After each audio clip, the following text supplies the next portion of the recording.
You know you should stop, but you can't stop scrolling. 5 minutes turn into 25 minutes, shitting turns into scrolling. Oh, I'll show you that meme turns into hours of mindless scrolling. Scientists equate this behavior to a person playing on a slot machine.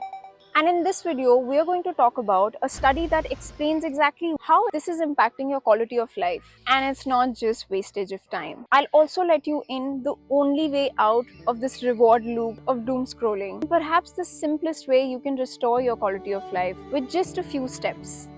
Make sure you stay till the end. Frankly, all practical tips to stop scrolling fail until we understand exactly how this is impacting your brain. So let's get started.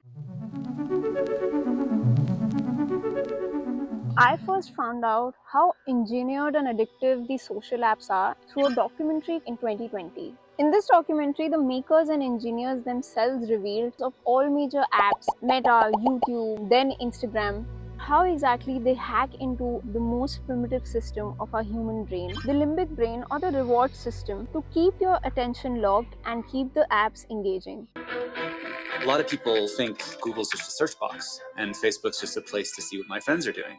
What they don't realize is there's entire teams of engineers whose job is to use your psychology against you. I was the co-inventor of the Facebook like button. I was the president of Pinterest, Google, Twitter, Instagram. There were meaningful changes happening around the world because of these platforms.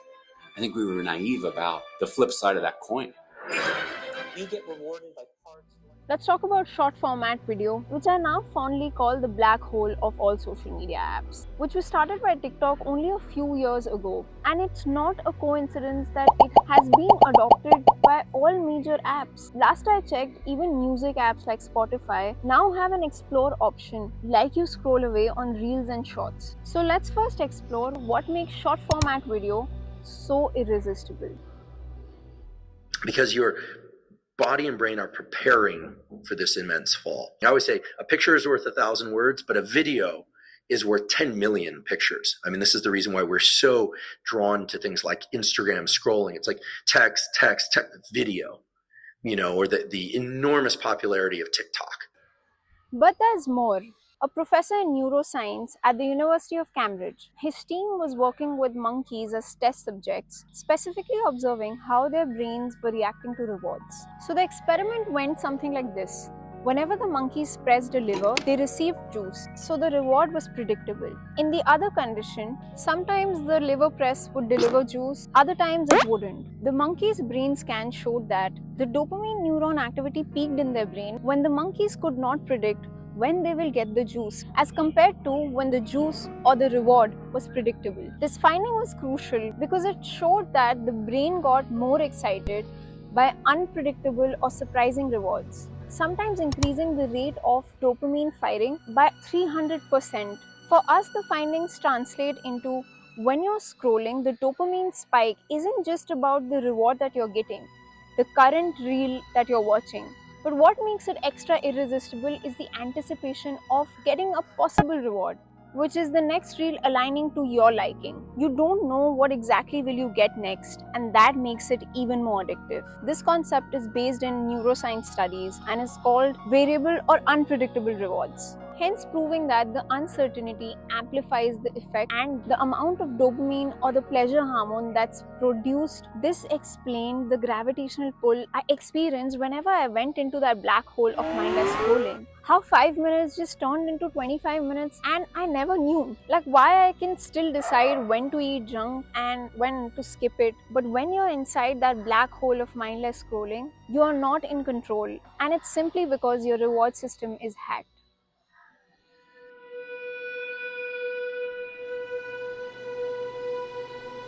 How exactly is this affecting your quality of life?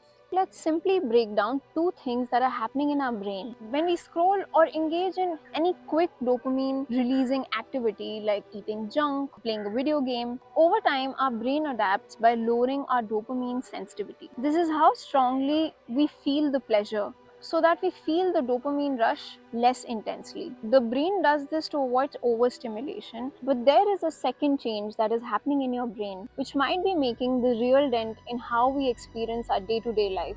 While your dopamine sensitivity goes down due to constant overstimulation, the activities that used to give you pleasure or feel good, that produce dopamine but very slowly, like taking a walk, talking to your partner over a cup of tea, working on a new project, will not induce the same level of satisfaction anymore. And this happens because your baseline requirement for dopamine has gone higher. So simple things that used to make you happy earlier very easily just kind of feel like meh now.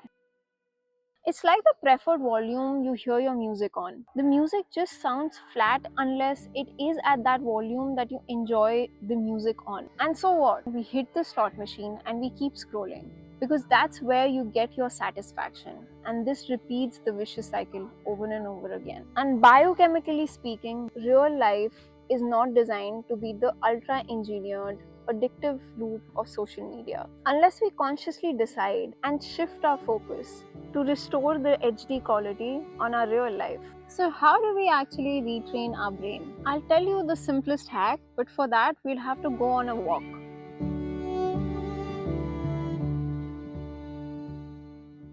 Turns out a little effort goes a long way when it comes to retraining our reward system. The thing is, convenience is great when we're pushing at work and getting repetitive tasks done at home. But the real trick is to choose our rest and recharge activities that are offline and requires real life interactions with spaces or people or nature. This can slowly restore our baseline requirement for dopamine to normal levels that will allow us to slowly feel good without the need to overstimulate. The first one being creating conscious boundaries for overstimulating activities. Start designing your life, work, rest in unique ways where you can easily differentiate when you're online and when you are not. The second and most crucial one would be retraining your brain to enjoy one single thing at a time. Like talking to my partner with full attention without having my phone in my hand.